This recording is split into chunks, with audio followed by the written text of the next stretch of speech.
What's up, everybody? So in this video I'm going to cover how to manually open your hatch if your hatch handle's broken and you don't have an automatic release, and show you how to replace the handle. I'm going to work on this Veloster. I'm going to try and just keep doing little odd jobs to it that I can.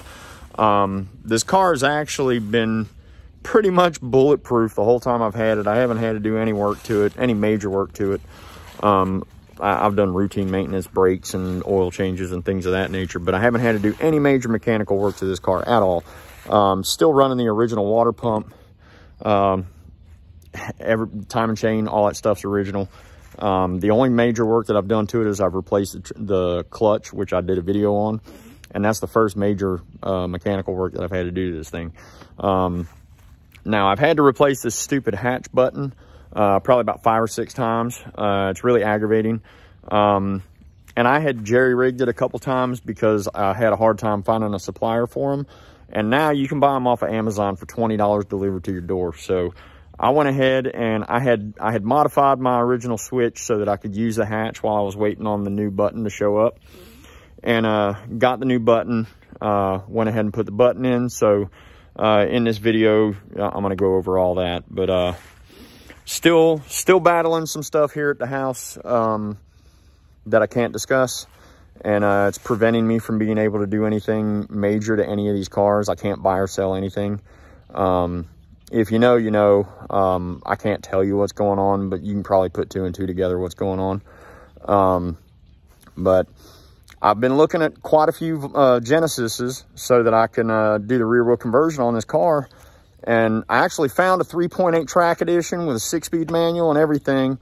And it was for sale over in Alabama for freaking $2,800. And I had the money to buy it, but I've got an injunction against me to where I can't buy or sell anything. So I'm extremely frustrated. If I didn't have this going on, I'd probably have this car already about 50% of the way done with the rear wheel drive swap. So once all this stuff going on in my personal life is all squared away and settled and whatnot, I ought to be able to make some pretty good progress on this as long as I don't get screwed. But with that being said, I'm going to get into the video, show you how to fix this hatch handle, and I'll probably do another video in a week or two. I'm going to replace the water pump on this thing. This thing it's got a slow leak. Hold on, I'm going to clean my camera. So it's got a slow leak. It's had a slow leak for about 60,000 miles. And I've just been topping it off like every other day, every 3 days. Depends on if I drive it or not, because I don't really drive this car all that much. I rotate between the Audi and this car.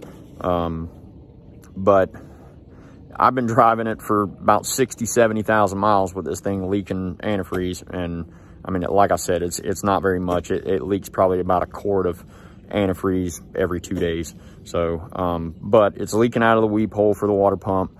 I'm going to do a full coolant system inspection on the car as well, just to make sure that there's nothing wrong with the head gaskets or anything like that, because this car does have 235,000 miles on it.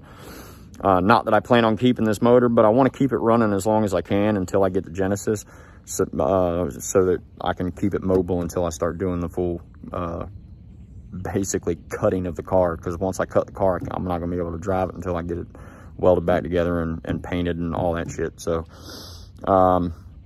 anyway, that'll probably be the next video, but it'll be a couple weeks. It's everything that I'm going to be posting here over the next couple weeks, months, because I don't know how long this is going to take. My attorney told me it could take anywhere from 6 months to a year. So, yeah, it's going to be hit or miss for a while here until I get this shit off my plate. So, anyway, let's get into the video. All right, so in order to open the hatch on this thing, when your button does not work anymore and you don't have an auto release on your key fob, so fold your seat down. Ow. And then once you fold your seat down, or if the battery's disconnected and you want to open the hatch, this is how you do it. But if you get in here in the trunk, you'll see this little box right here. Pretty hard to make out. I'll get a better picture of it when I get out from inside of here, but stick your key in here Okay, I can't get it to focus, but stick your key in there and push to the right. And then the hatch opens. And then you can pick it up and get in the trunk. So I wanted to give you a little bit better shot of the panel. So here's the panel. There's the slot, and you can see it's got an arrow on it that tells you to push it that way. So stick your key in on the far left side and slide it to the right. So what you're pushing on when you put your key inside of that hole is you're pushing on this right here. And that's the manual override to open the hatch. Okay, after you get the hatch open, you'll need to pull off this interior panel right here. It's just held on with clips. Where did I put it? I put it up here. So it's just held on with clips. You just grab onto it and pull, and it'll pop loose and it comes off. So you just grab it and pull straight out. Then you got to take out these two bolts right here, 10 millimeters, and then this entire piece right here is going to be removed. You also have to disconnect this white connector right here. So just squeeze that clip and pull in, and that disconnects the actual button in the handle. Okay, I goofed. So there's 3 bolts. So there's one there, and then one there. And then there's a clip right there, but it'll pop loose when you get the other nuts off. All right, guys, so I got the new switch today. I'm gonna go ahead and install it into the hatch handle. So while I was waiting for the new button to come in, I actually took my old button and moved it to the outside of the housing and made it to where if you just push that little yellow button, it opens the hatch, and it keeps it from pushing up inside of the handle. So I'll show you in better detail what I did when I tear this handle back apart. But I did that while I was waiting for the new switch to show. Now the best way that I found to get these clips to pop out is to take a pair of needle nose pliers and squeeze on the sides like that while you're pulling out on the handle. So squeeze that one and pull out on that side, and then squeeze this one and pull out on that side, and then the whole thing will slide out. All right, once you take those 2 screws out, that one and that one, then you can just pick up on this and it'll come out. Now I can show you a little bit better what I did with my button. So actually, let me pull it out of this piece. So what I'm going to do is I'm going to remove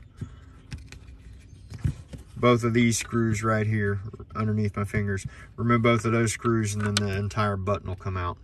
All right, now I'm going to try and do this with one hand, but the way the new button goes in, feed the cable through, and then feed the grommet through. This really sucks trying to do this with one hand.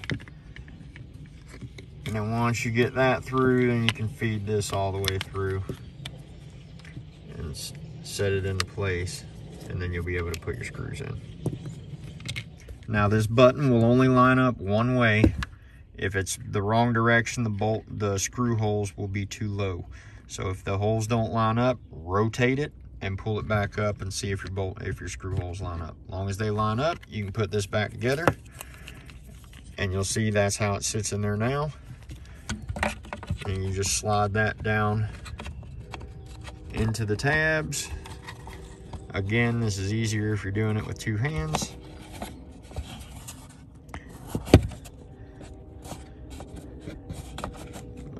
I can't. Okay, yeah. Now it's seated all the way on there, so it'll sit. The place where your screw goes in will actually sit through the bottom of this plate on both sides, and then you've got 2 tabs at the top that line up to keep it from falling out of place. And now you can see I've got both of the screws back in there. I've got both of the screws in for the button, and now the button looks like it's supposed to. So I can actually go ahead and put this back into the car now.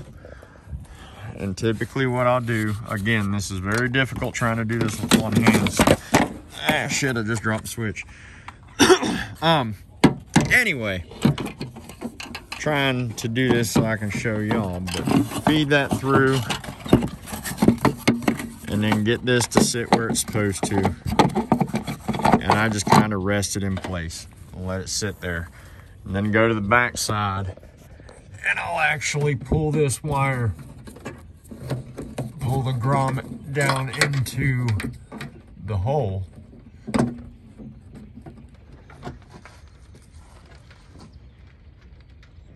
And now that's seated, and I can hook this up. So now the electrical connector is hooked up. Sorry for my crappy camera work. I don't know what's going on, but anyway, and now you can hear it. Sorry for my finger being in the way. You can hear it triggering the latch, so we know it's working. So now all I gotta do is pop it in and get those two blue clips to seat. So there's one of them you can see right there, and then the other one is right there. So both of those are seated. So now I'll just put my nuts on, 3 10mm nuts, and we'll be good to go. All right, now that the handle is all bolted in and everything, I'm gonna go ahead and pop the interior panel cover back on, and then the job is basically done. So to make my switch work until my new switch came from Amazon, because you can see what happened is my switch actually broke out of the back of it, and this piece right here, the piece that's sticking out on the front, is actually supposed to be back here inside of this. This is supposed to be flush on the front. But that's the button that actually activates the hatch. It's just a normally open, normally closed button. But what was happening is whenever you would reach up in there to push the thing, it would push the button up inside of the handle. And then once the wires and the button part itself, this piece, were up inside of there, even though this was still bolted in, you couldn't freaking open the hatch. So I had epoxied it back together on the back side, and that's how it was working all the way up until now. And then that epoxy had broken. So I was gonna put it back together again and epoxy it from the back again, but the switch kept pushing through. So what I decided to do was move it to the outside, and then I super glued the back side of this to the front side of this. And you couldn't really see it when it was in the car, when it was up in the handle, but it still worked. As long as all I did was pushed on just that little yellow button, the hatch would still open. And I could have left it like that forever and it wouldn't have freaking hurt anything, but I wanted to fix it the right way, so I went ahead and ordered a new switch and put the new switch in there. All right, guys, so I hope that helped you out with replacing the rear hatch button on your first gen Veloster. I don't know if it's the same on the second gen. I haven't worked on any second gen Velosters, but it's pretty basic. It's really simple.